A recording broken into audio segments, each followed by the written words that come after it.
Hey everyone, and welcome back to the channel. Today, we're diving into a topic that's incredibly important, one that touches almost every family and community, the mental health challenges facing young people today.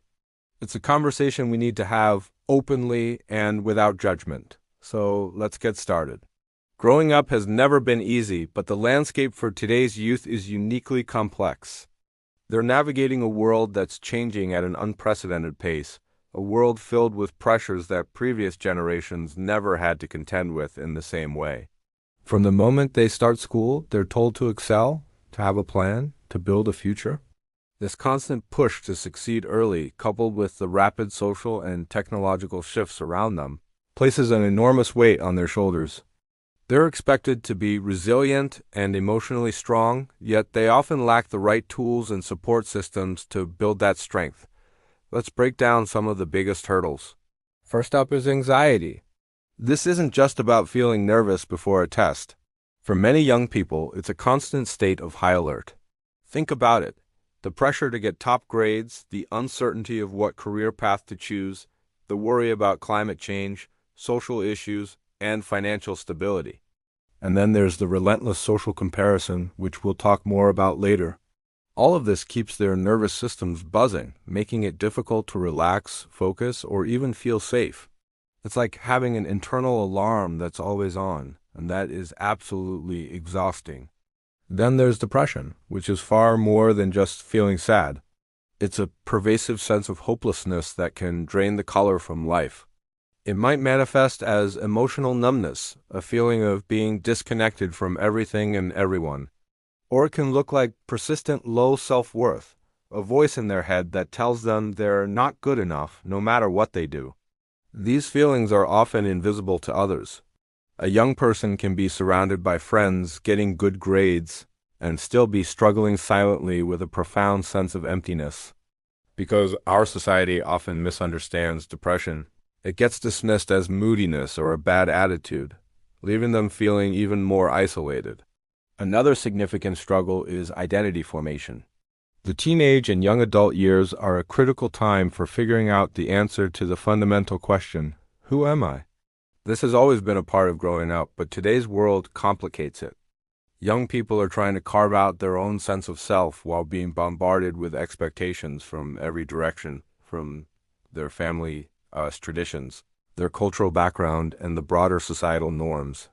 They're trying to understand their values, their beliefs, and their place in the world, all while navigating a maze of conflicting messages about who they should be. This journey of self-discovery is deeply personal, and when it's met with judgment or pressure to conform, it can lead to intense confusion and distress. Now, let's talk about the elephant in the digital room, social media. While it can be a tool for connection, it's also a powerful amplifier for mental health struggles. Platforms like Instagram, TikTok, and others are filled with curated, picture-perfect lives. Young people are scrolling through endless feeds of flawless selfies, amazing vacations, and spectacular achievements.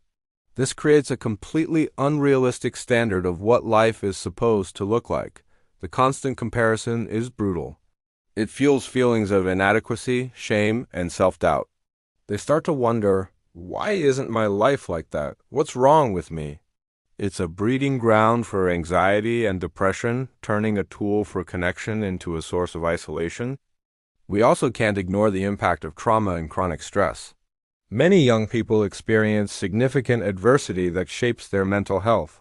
This can include growing up in poverty, dealing with family instability like divorce or conflict, or experiencing the loss of a loved one.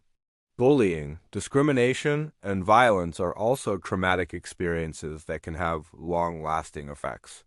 This kind of chronic stress impacts the developing brain, affecting emotional regulation, concentration, and the ability to form healthy relationships. It puts their minds and bodies in a constant survival mode, making it incredibly difficult to thrive.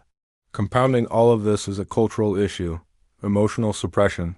From a young age, many people, especially boys, are taught that showing emotions like sadness or fear is a sign of weakness. They're told to toughen up, get over it, or stop being so sensitive. Instead of learning how to understand and process their feelings in a healthy way, they learn to bury them. But suppressed emotions don't just disappear. They fester, and they can come out in unhealthy ways, like anger, substance use, or self-harm.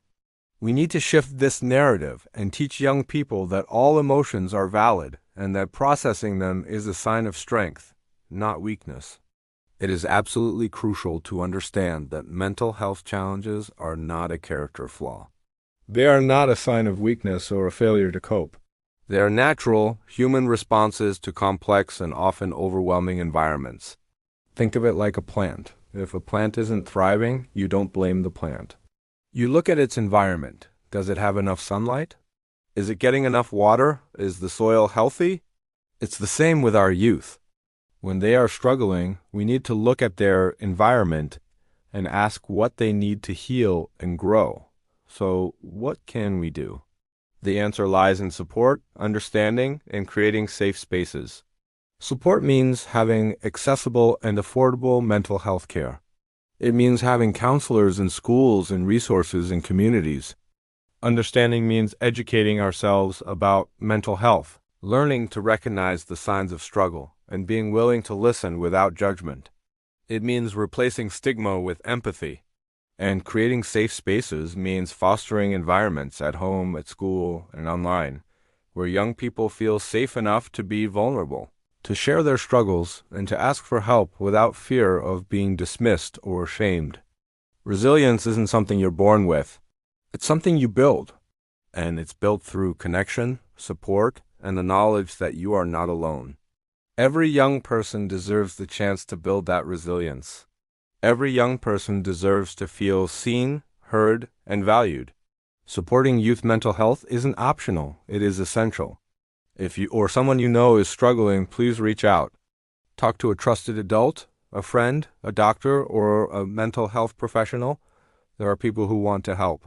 In Kenya, organizations like the Mind Matters Initiative are dedicated to providing support and resources. Remember, your mind matters, and you don't have to go through this alone.